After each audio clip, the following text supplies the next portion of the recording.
Assalamu alaikum and good evening. This is Witness and I'm your host, Quatrina Hossain. Whenever we talk about the prevailing political situation in the country, one can't help but wonder what exactly political systems are supposed to be doing. I mean, sounds like a nice vague statement, doesn't it?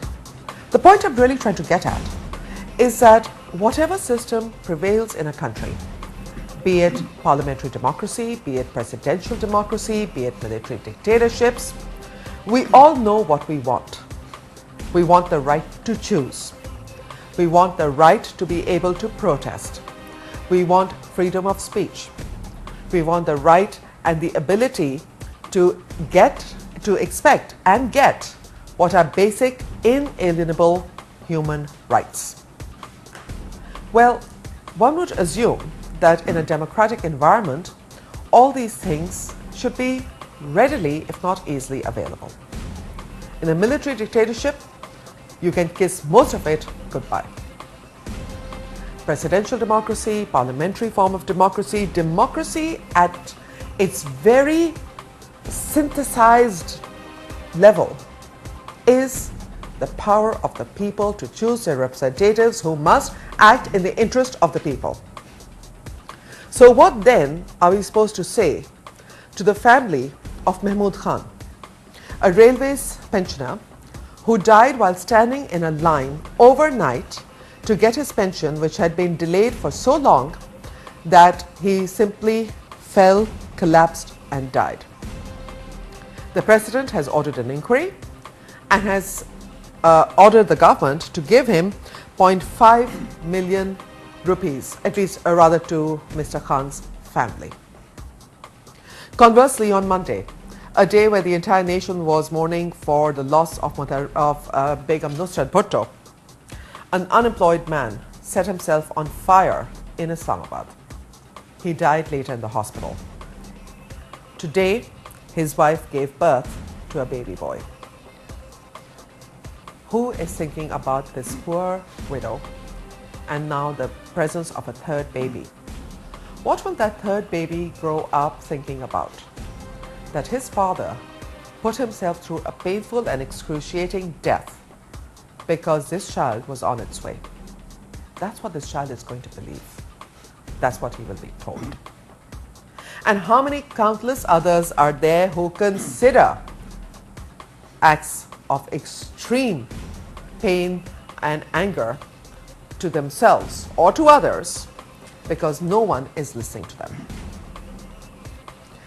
And what exactly is the government doing about it?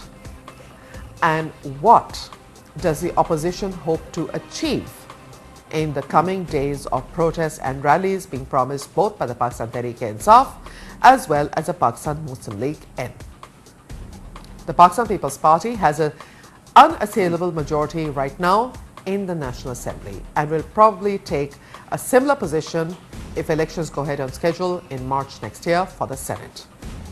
The position in the provinces is different, but even then the People's Party seems pretty settled. Of course, a minority in the Punjab. Are protests the way to go right now? We are going to explore the ramifications of all these issues. Allow me to introduce my guests. My first guest in the studio is Mr. Raoof Hassan. He joins us for the first time on this program. He is a Central Vice President of the Pakistan Tehreek-e-Insaf and is also a political analyst. Joining me from Lahore via video link is Dr. Amna Bhuttar. She is a Member of Parliament of the Punjab Assembly representing the Pakistan People's Party. And soon I will be joined by a representative of the PML-N as well. It's most probably going to be Dr Qadir, but we haven't been able to establish contact with him yet. But if he is able to join us, we will introduce him as well. But I will go straight to Lahore. Dr. Bhuttar, you must have heard the story about a railways pensioner who simply died while standing in line waiting for something that should have been delivered to him at his doorstep. Well, anyway. And so many hundreds and thousands of pensioners of Pakistan Railways are saying that they have not been paid their pensions in 2 to 3 months. A young man from Sindh sets himself on fire and kills himself. And there has been no response to his act by the People's Party government. what is then the priority of your government? Quatrina, as you know, right now we are facing the death of mother of democracy. We're going through a mourning period, and at this point, the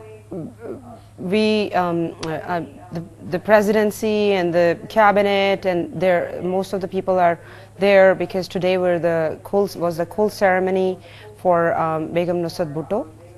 I'm sure that there will be a response from the government about this unfortunate incident. I think that we have to keep things in perspective and realize that the problems that we are facing today, as far as economy is concerned, we are not the only one. The first world countries, including America, Europe, EU, UK, France, these governments are going bankrupt. They are facing, there's a global death in those countries crisis. And killing themselves or dropping dead in lines waiting for measly pensions. People are committing suicides in US due to, I'm not saying that makes it right, but I'm just trying to give a bigger perspective of global fiscal crisis.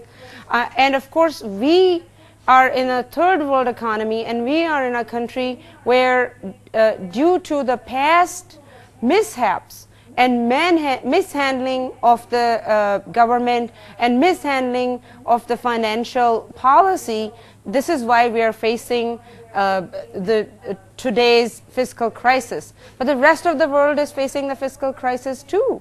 And we are trying... Dr. Bhuttar, let me just ask you, one of the things that obviously strikes everybody is that the gentleman who died in Lahore, who was an employee of Pakistan Railways, Mahmood Khan, his pension was less than 5,000 rupees. I'm told that it was like 3,000 rupees. And that pension had not been paid. And yet the president has just ordered the payment of 500,000 rupees, ₹500,000 rupees to his heirs. Why does the People's Party government act when it's too late? It is not true. People's Party's government is the one that actually helped increase the salaries for all government employees. A 50% raise was given. But those salaries are not getting paid. And the pension was increased too. Those salaries are not being paid because railway is bankrupt. So and all these agencies are going bankrupt due to the past mishandling of the financial situation. And this is what we are trying to do as much as we can to try and undo the mess that was created in the past regime. And that's why mess in the past. It's all people who created problems earlier. 3.5 years of the People's Party. Mr. Hassan, the Pakistan People's Party says they're still trying to work their way through the mess that was created earlier. But 3.5 years of the Pakistan People's Party, the borrowing of the Pakistan People's Party from from the State Bank in 3.5 years is almost equal to the borrowing of governments in the past 60 years combined. That's right. Well, I'm sorry, Dr. Bhuttar, listening to her, I'm absolutely amused, I mean, how long can they take recourse to blaming the previous government, for all the ills that Pakistan is suffering from today? Well, things were not good at all under Musharraf and during the previous periods also, but things have deteriorated normally in the past 3.5 to 4 years, ever since the People's Party government has been in power.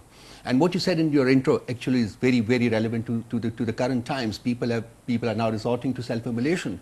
People are dying standing in a queue, waiting for their pensions to be paid. Dr. Bhuttar has just conceded, that Railways is bankrupt. So is PIA. So is PS, Pakistan Steel Mill. So is practically every institution in the country. These have been bankrupted, during the period of the People's Party government. How have they been bankrupted? They have been bankrupted because there has been ravaging loot across the spectrum by the functionaries. I'm sorry, I'm critical here, but it's very easy to say, they've been looted. Let's talk about Pakistan Railways in particular. I heard a Railways employee talking on a news program today about the fact that there are 2 or 3 locomotives that need spare parts worth 500 to 1,000 rupees each, and they would be operational again. Are you telling me the government of Pakistan can't spare 500 to 1,000 rupees per locomotive? Well, I suppose this is a question that should be addressed to them, but so far as I'm concerned, basically, I think they can. But the fact is that they're not interested. They're not interested. They are part of the destabilization of this country. They have actually become part. That's right. That's right. They have practically ruined every institution of the country in the past 3.5 to 4 years since ever since they have been there. And this is, I mean, facts and figures. Why do you facts think? And figures. Do you think it's incompetence, ineptitude? What is the reason? The money is there. Money is going into their pockets. It is incompetence also. It is incompetence also. I mean, why is it that for example, the railways has been in a bad way in the last 2.5 to 3 years, but they have persisted with the same minister. Why is it that they have not brought about any changes? That, that reflects a certain lack of interest in putting things right, in putting the institutions right. And this is the case with practically every institution in the country. If it were just the railways, one would say, all right, well, some mistakes have been made, and let's encourage them, to rectify those mistakes. But the fact is that pick up any institution in the country, and what is the state of that institution? And where has it come from in the last 3.5 to 4 years? I mean, railways was a functional body 4 years ago. PIA was a functional body 4 years ago. Why is it that all this has happened during the time of the People's Party government? I believe that Dr. it is number one, lack of interest. That it's a previous government well, I'm sorry, every government which comes into power in this country blames the previous government. That is what People's Party is also doing. But they must look inwards. What have they done in terms of competence, in terms of interest, in terms of competence, in terms of so many other factors? And their financial loot basically is practical. I mean, look at all the injunctions of the Supreme Court. Look at the number of cases which are before the Supreme Court today, and look at the way this government has rubbished the injunctions of the Supreme Court in the last 3.5 to 4 years. They have ever since we have had an independent judiciary in the country, they have not acceded to even one of them. They have not complied with even one injunction of the Supreme Court. Why? Because the problem lies with them. It doesn't lie elsewhere, and they're not willing to rectify that problem. Okay. Dr. Bhuttar, you heard what Mr. Hassan had to say. I think he makes a strong case. How would you defend that? He says your government simply isn't interested. It's had 3.5 years, and the situation has worsened, and railways and PIA and other organizations weren't in a mess when your party took over, and they are now. Quatrina, let's take railway. Railway incurred billions of rupees losses during the 2007 riots when Mohtarama Benazir Bhutto was assassinated, and at that time there were riots and trains were burned, and that they have not been able to come out of that Dr. Bhuttar, how many trains were burnt during the riots? Billions of rupees. Just look at the numbers are available. Look at the numbers. Those numbers are available. Billions of rupees of losses were happened at that time, and the railway was not able to come out of that at that time. Let's talk about, what has our government come? It is always easy to do the blame game. Blame game is always easy, and especially for Pakistan Tehreek-e-Insaf, because they're not in the government. I have a question for Mr. Raoof, that when General Musharraf was having jalsas for his referendum, who supported that, and who sat on the stage supporting Mr. Musharraf, General Musharraf at that time? When General Musharraf created a government, and most of the PML-N people joined that government, and now they're trying to get them back into PML-N. So of course they were PML-N people, and that government that was supported by a dictator that was unconstitutional. That government, they completed their 5 years, and nobody, despite the 1.5 year revolution by the lawyers, we still were not able to. Question. So why with the democratically elected president? Dr. Bhuttar, yeah.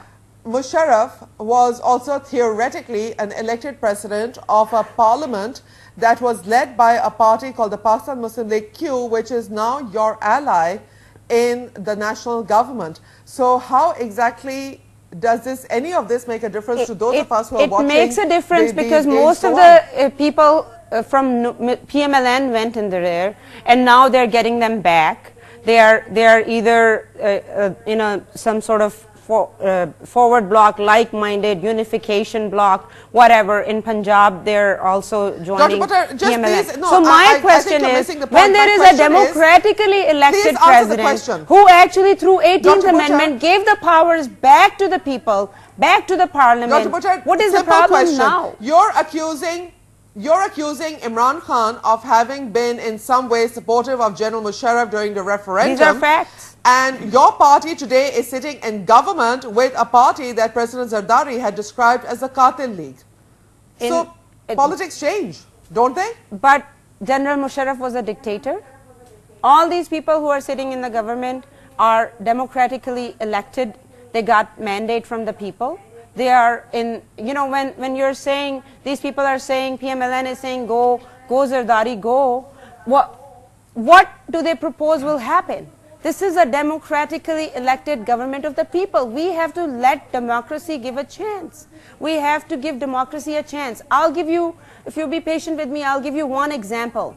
2 years ago, in State of the Union address, President of the United States of America, in his State of the Union address, he gave 3 countries as an example. He said, we in the industry and economy, we have to follow China, India, and Germany and do what they are doing. And this is a first world country president who's in his State of the Union address talking about these 3 countries. 2 of them are in Asia and are neighbors.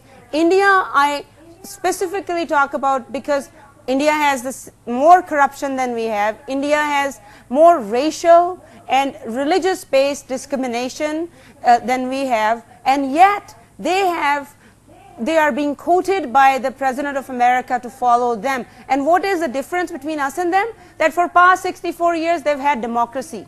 And initially, whatever kind of democracy they had, the democracy has been sustained, and that's why they have been able to make the progress. We really, all of us from all parties, from media, from people of Pakistan, we should really try to sustain the democracy, let the elections happen on time, and then after, on our 3rd election, then we will see the changes will happen. Okay. Fair enough. That means they want to loot the country for another 10 years. We are not looting the country. Well, we are not looting the country. That is what Dr. Bhuttar is trying to say. Let's not say another 10 years, but at least they do have the mandate for another 1.5 years. Yeah. So what is the great urgency being felt by the Pakistan Tehreek-e-Insaf to launch these protests right now? I believe yours is on the 30th. The PML-N kicks off its protests on the 28th. Why have these protests when the People's Party constitutionally has a seemingly unassailable position in the National Assembly? Well, the reason is exactly what you described in the intro to the program. Look at the state of the country today. Look at the state of the country. Look at the rate at which people are dying. People are starving. People are unemployed. Look at the rate of crime in this country, the way it has gone up, simply because people have no jobs. But what do you propose to achieve by these protests? You see, I'll be honest with you. You can't really change the government. You can't force a change in government. You can't force a no confidence motion in Parliament. Street agitation, do you think that that is going to bring about a change, a political change? Well, historically speaking, street agitation has brought about changes in governments in the world, and in Pakistan too.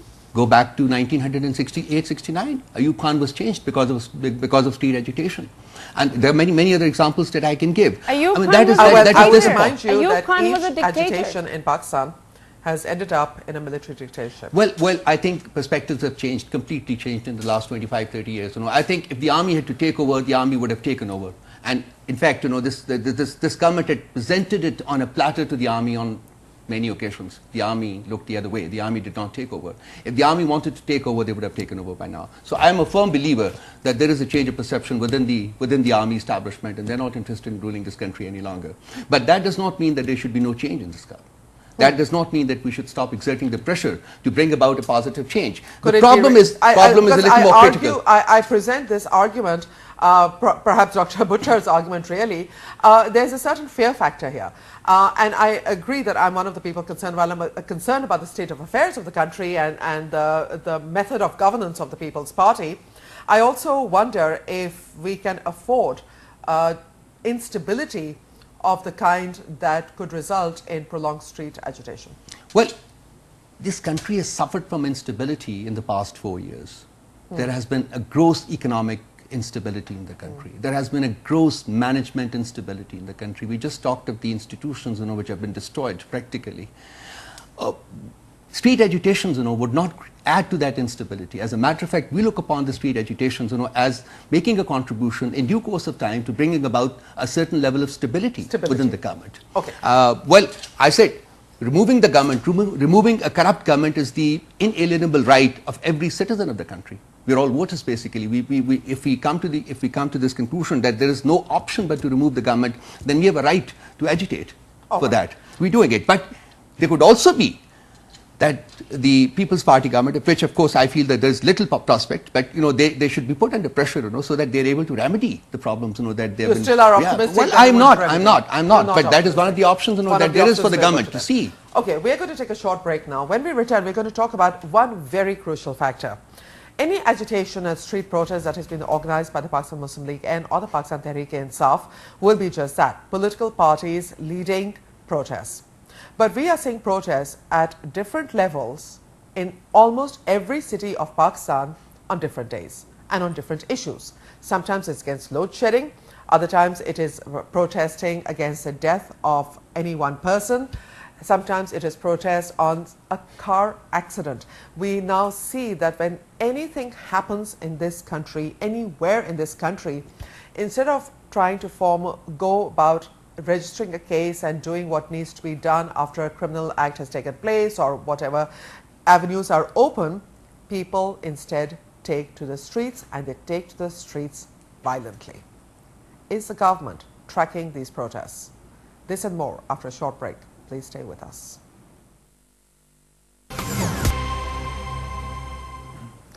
And welcome back to Witness. We are talking about the politics of protests and the form in which these protests are going to take place. The large protest coming up for the 28th is going to be spearheaded by the Pakistan Muslim League N, followed by a proposed protest by the Pakistan Tehreek-e-Insaf on October 30th. Now, both these protests are getting considerable attention in the media. The Pakistan People's Party requested both these parties to postpone their protest rallies because of the unfortunate demise of Begum Nusrat Bhutto, but both these parties have said that after the Soyam, all bets are off and the protest will continue as scheduled. I'm joined now on the telephone by General Abdul Qadir, who is an MNA from the Pakistan Muslim League N. General Baloch, thank you so much for joining us. We appreciate your time. Tell me, sir, one of the things we were talking about before this, before you joined us, was the fact that politics and political parties leading political protests are not going to dislodge the government unless the government chooses to resign and call a snap election. Is there any other way that you feel you can dislodge this government? Quatrina, basically this government has failed to respond to the needs of the public. And they appear to be non-concerned as to what happens to the public and the way the things are being handled in the country. The price spiral, the way it's going up, and where the prices of electricity are being increased and so many other problems are there. And public has basically come out in the streets. And, well, we are out with them, and we will ensure that we don't disappoint them. And this government, we think, has lost the right to rule any further. And there's a requirement for a change, and that change, in whatever democratic way we can do it, we will try to do that. Okay, see, this is the tricky part, because there is really no democratic way in that sense. But I'm joined, with me in the studio is Mr. Raoof Hassan, who is the Central Vice President of the Tehreek-e-Insaf. And while I have both you gentlemen with me, I'd like to ask a really simple question, which half of Pakistan is asking. Prime Minister Yusuf Raza Gilani basically said that your party was scared of Imran Khan. And at this point, both you and the Tehreek-e-Insaf seem to have the same goal. So why do you keep attacking each other? I'm afraid that this is not a correct conclusion. Why should we be afraid of Tehreek-e-Insaf? Why should we? We are a democratic party. They have the right to do politics, and same way we also have the right. And both of us are supposed to be going to the public. And what will happen if we go, say, soon to the public? What will happen? Tehreek-e-Insaf at this point in time is not organized. Because of that, probably we fear on some other day they are going to be better organized and probably will give us a tough time. No. Okay. General Baloch, you see, this is what, sort of basically a lot of people ask me this. Why are the PML and PTI fighting each other? We are not fighting. We are not fighting. You're not fighting PTI. Politics. They are a different party. They have got a different program. We have got a different program. They have got the right to go to the public and get them on their side, and we have also got the right. And at this point of time, They have no representation whatsoever in the country, and we are the largest party at this point of time. General Baloch, stay with me because I want Mr. Raoof Hassan. Just a minute, just a minute. Okay. And we think we are better placed as compared to them. And that's it. And why should we, after all, join hands? What's the requirement? Okay. Mr. Hassan, what is Mr. Imran Khan's and your party's objection to the PML-N when seemingly you have the same goals?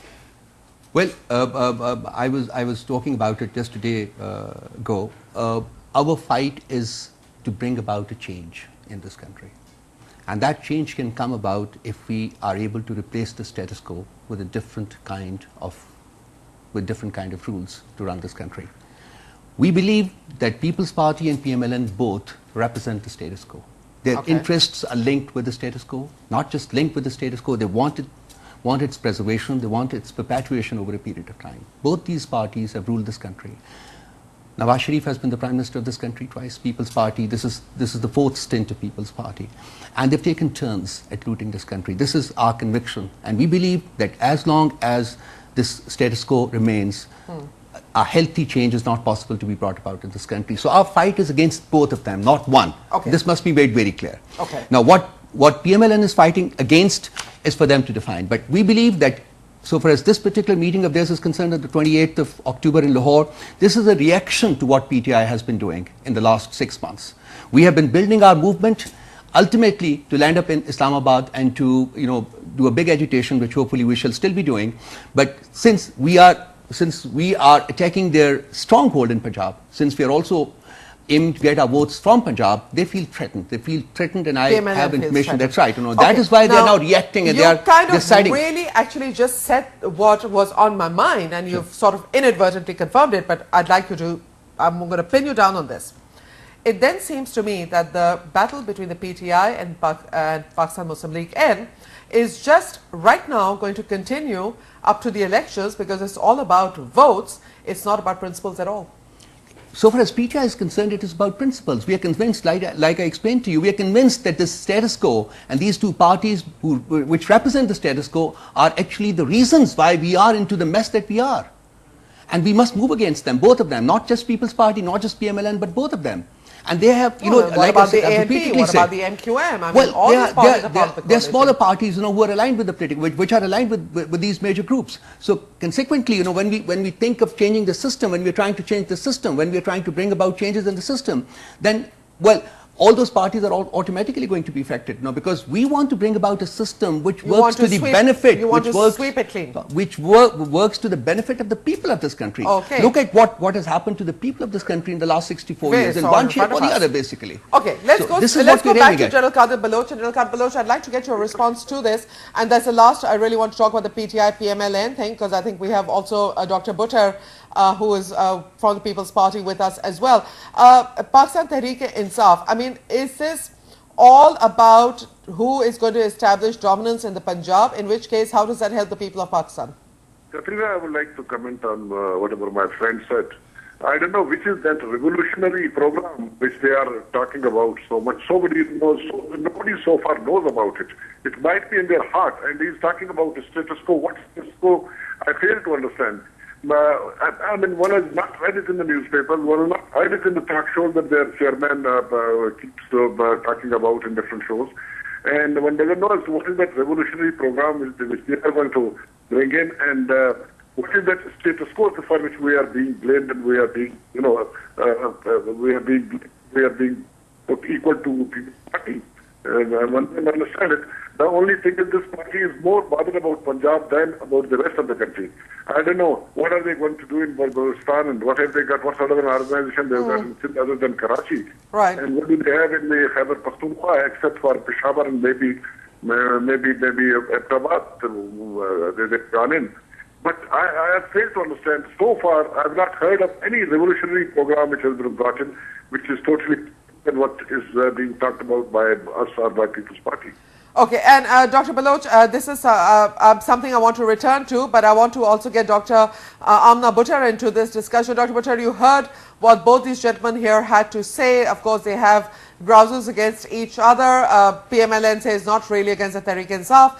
But, and here's a big but, the Pakistan People's Party must be feeling very smug and very secure because the opposition, in effect, is not uniting against your party. Quatrina, it's not about being smug or secure. It's just that opposition, for the sake of opposition, is not right. I do agree that, and Mr. Imran Khan actually said that in a TV interview and otherwise also, that he feels that Mr. Nawaz Sharif copies him. And some of it is true. Sasta Tandoor was started by PTI, then Sasti Roti was started by PML-N in Punjab, and it miserably failed due to corruption and mismanagement. 35 billion Benazir income support idea was started by Pakistan People's Party, then food stamp scheme was started by PML-N in Punjab, miserably failed due to corruption and mismanagement. Mr. Imran Khan talks about PTI announces a dharna, then PML-N announces a dharna. PTI announces a rally, then PML-N announces a rally.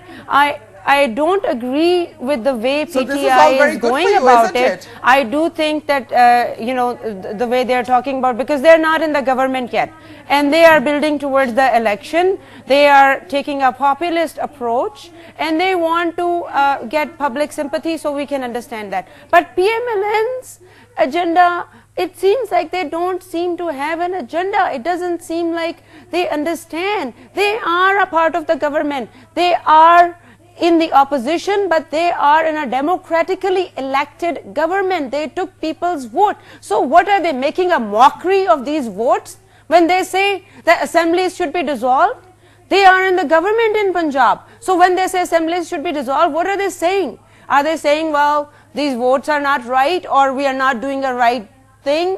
It's, I tell you what, it's for, as far as PML-N is concerned, it's all about the upcoming Senate elections.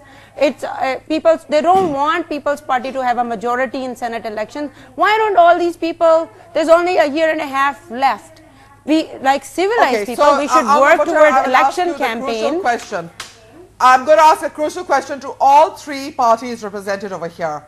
Where in everything that I've heard just now from the Pakistan Tehreek-e-Insaf, the PML-N and the Pakistan People's Party, where in all of this are the people who voted PML-N and People's Party into these high offices and have gotten nothing in return in terms of governance from any political party, whether it's a PPP, ANP, MQM, and in the Punjab, Dr. Baloch, nothing from the PML-N government in Punjab either. I don't agree with you, Quatrina. As far as Punjab is concerned, it's considered to be the best out of the governments that we have in the country. And nobody can point a finger to them. I would like to. Yes, they can. They do. I would like to comment on that also. Fingers being pointed already. Yeah, I would like to comment on that. Raoof Hassan saying that you blew 35 billion rupees on the Sasti Roti scheme. Sasti Roti, that has not gone to anybody's tummy, it has gone to the poor people of Pakistan. It did not. It is not. It is not. It did not go to the poor people of this country. One by one, because if everyone speaks together, we are not going to get anyone. Mr. Baloch, finish your statement first. But I think, well, for the sake of argument, I think, well, you are accurate it well, but there's no... Okay. Dr. Bhuttar, you were trying to say something. Yes, you know, it's very easy to say, well, everything is running smoothly. It is not. In Punjab, Punjab has the worst problems. In Punjab, they took money away from the Provident Fund of people. They over-borrowed. They don't pay their bills. They take money from, you know, take for example the dengue problem. The DCO Lahore in March or April had given a proposal to Chief Minister for 22 crore rupees, just 22 crore rupees for upcoming dengue outbreak, which we knew will happen, and he threw that off the window because he said he was working on Ashiana scheme. And what happened now? This dengue fiasco, people are dying. Now billions of rupees are being spent. You're saying, you're accusing the PML-N government of taking money from the Provident Fund scheme. I'm not accusing it. I read the budget. It's in the budget. I can show you those books. I'm not accusing. The numbers are there. The budget report was prepared by them. It's there. And I said that in my budget speech also.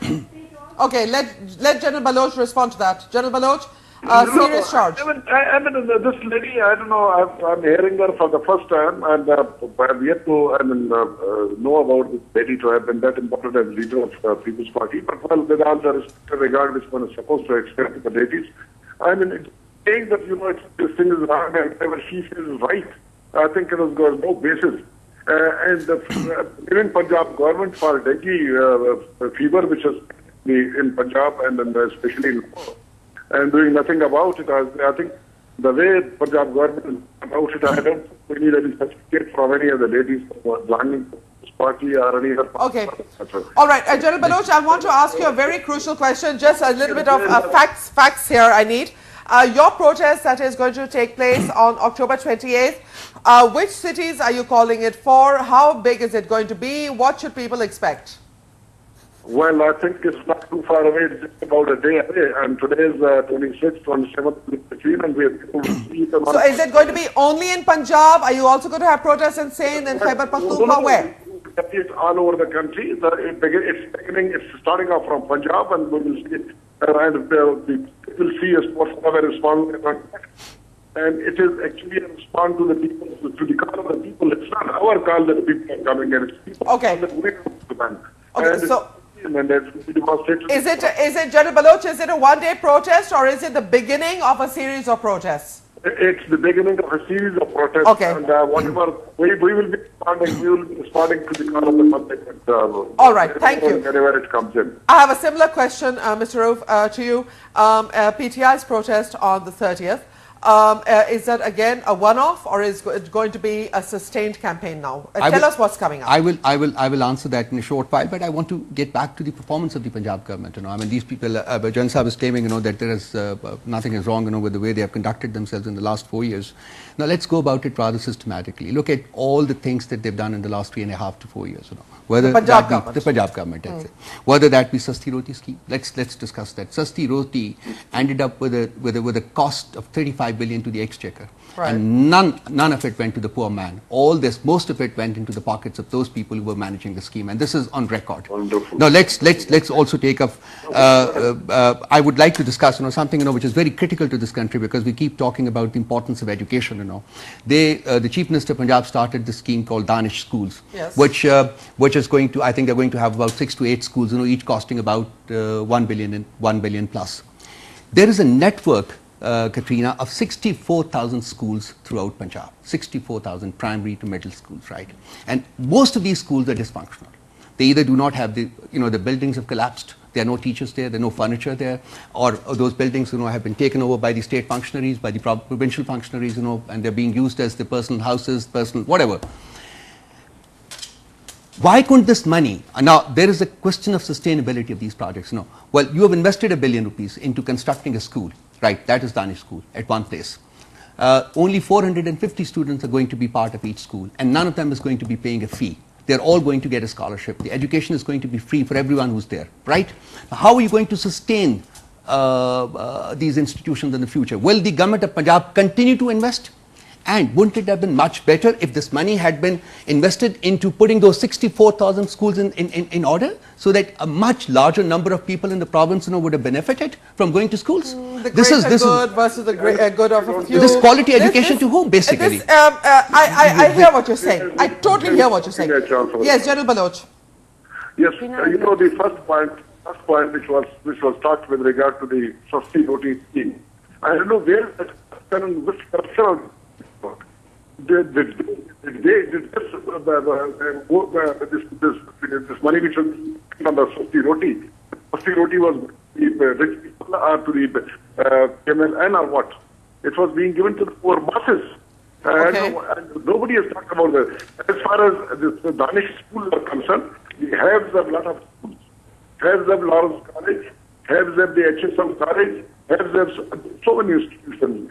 If these schools are being opened for have-nots, for poor people who are being given scholarships and everything, it's not being opened. These schools are going to be opened for the Sharif brothers or children or for children for anyone else.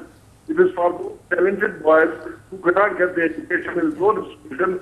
My friend who is talking about, he will be putting the son or he has been educated. I guess, General Baloch, I'm going to interrupt you here for a minute because this is an important debate. I kind of actually come down on the side of putting up new schools and good schools, but I also hear what Mr. Raoof is saying. This is a debate that perhaps we should have in a more detailed basis. Today, I really want to just talk about what's coming up next week. Mr. Raoof Hassan, to go back to my first question, what are you planning for the 30th? Is it nationwide? Is it in the Punjab only?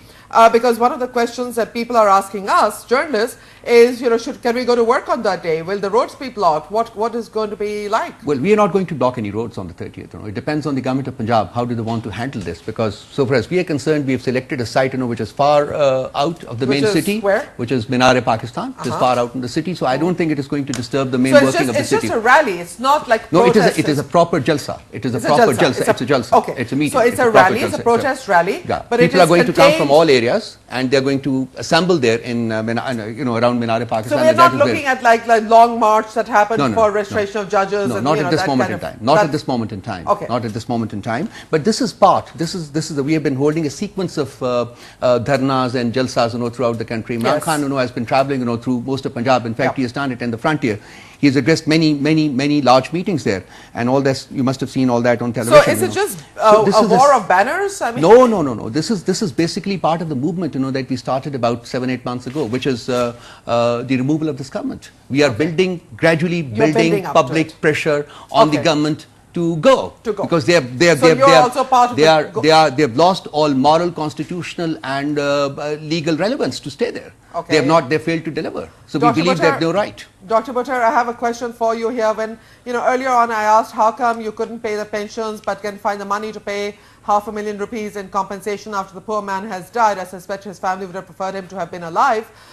It just comes back to those same points that the People's Party does too little too late. The electricity crisis becomes a crisis where people are burning offices and destroying property on the streets before the government suddenly injects 11 billion rupees into the system, and then suddenly we have electricity for about 12 days and then load shedding comes back. What's the point of these stopgap measures, Dr. Bhuttar? Quatrina, I first want to talk about what you had earlier said, that people are protesting too much.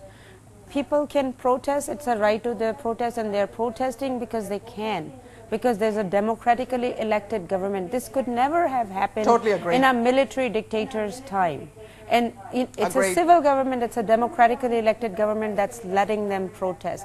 As far as this government is concerned, I mean, we keep saying nothing has been done, nothing has been done, when what do we call restoration of the constitution of Pakistan to 1973's constitution? That is a major big thing. What do we call a president who cuts his own hands, who takes all the powers away from him? Nobody in the history of Pakistan has done that.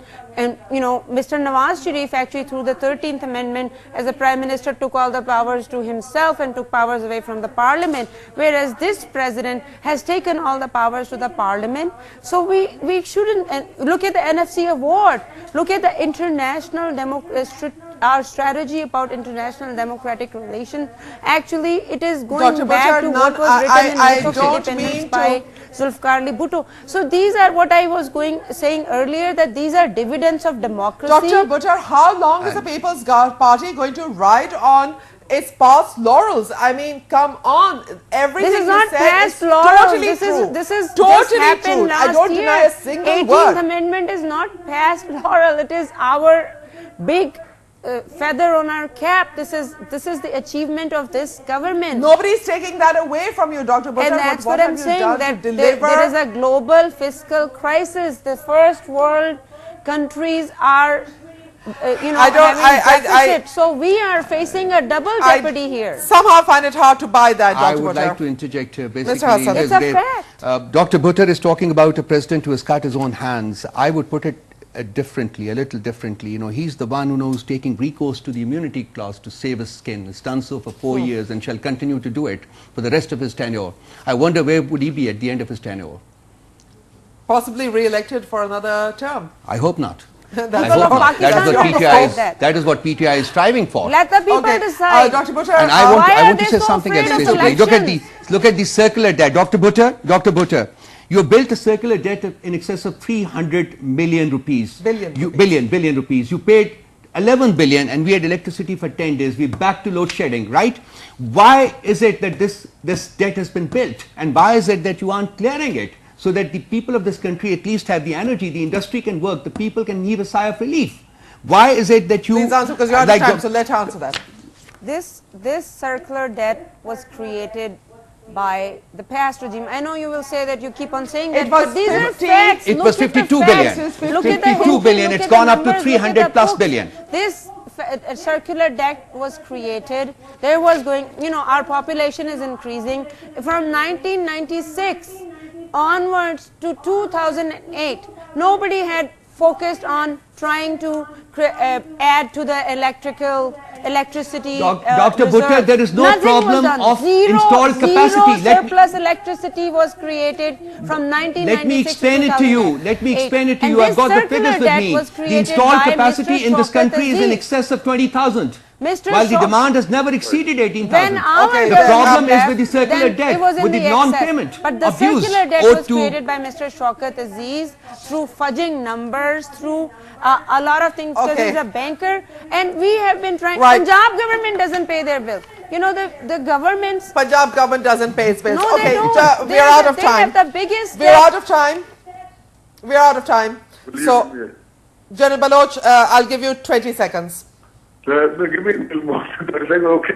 And I'm surprised. The good lady, whatever she's talking about, what is their government done with regard to solving the people's problem? The people's problems. Common man speech is not the 18th Amendment. Right. It's the NFC award. It is not the power of the president to have been transferred this way or that way.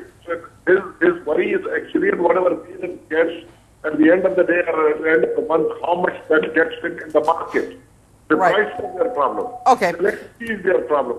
Okay. You know, the jobs are their General Baloch, I hate to do this, but I have to cut you off. What have they done in this regard? I don't know. Sorry, sir. I really am out of time. I can only now thank my guest, Mr. Raoof Hassan, Central Vice President, Tehreek-e-Insaf, Dr. Amna Bhuttar from Lahore, MPA Pakistan People's Party, and General Abdul Qadir Baloch, MNA Pakistan Muslim League. Again, thank you so much all for having me joined us today on this program. You saw, ladies and gentlemen, the viewpoint of 3 different political parties in today's program. And I have to admit that I was sitting here trying to sort of, play judge, jury, and I won't use the word executioner, but definitely judge and jury. And I have to say that I'm very saddened that neither of these 3 parties could convince me of the reasons for the stance that they have taken. I tried to get to that. Yes, PPP and PML-N and PTI want this government to go. It seems that the government is fairly oblivious to what the rest of the country is saying. But sadly today, one other thing that I noticed was that electoral politics also has a very insidious role in everything that's happening over here. That's my opinion, and I'm going to stick to it. Quatrina Hossain saying Khudafis from Islamabad.